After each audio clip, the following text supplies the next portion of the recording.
শুকরিয়া আদায় করছি।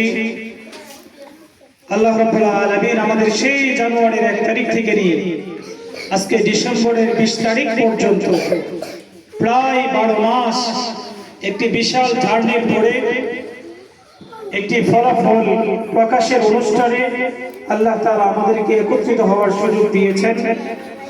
এজন্য সবাই মহান রব্বুল আলামিনের শুকরিয়া আদায় করি।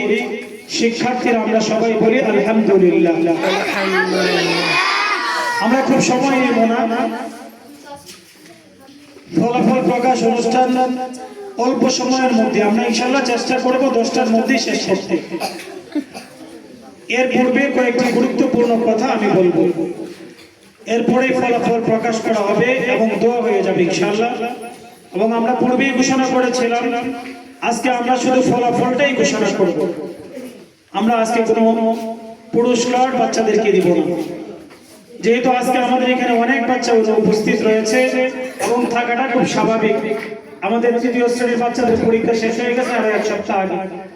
ওরা নাই মা প্রতিষ্ঠানে, ওরাও ইনশাআল্লাহ 1 তারিখ থেকে কেউ 5ম শ্রেণীতে অথবা কেউ ছেলেরা হিফজখানায় ইনশাআল্লাহ ভর্তি হবে অথবা ভর্তি হয়েছে। এজন্য আমরা সবাইকে নিয়ে একসাথে অনুষ্ঠানটা করতে চাই। এছাড়াও আমাদের বৃত্তি পরীক্ষার ফলাফল 27 তারিখ অথবা 28 তারিখ দেওয়া হবে এবং তৃতীয় শ্রেণীর বোর্ড পরীক্ষার ফলাফলও ওনারা ইনশাআল্লাহ 27-28 তারিখ চলতি মাসে দিয়ে দিবেন। আমরা সবগুলোর ফলাফল একসাথে করে ইনশাআল্লাহ আমরা ভাইয়া আপনি এখানে আসেন, কথা বলেন। এখানে আসেন।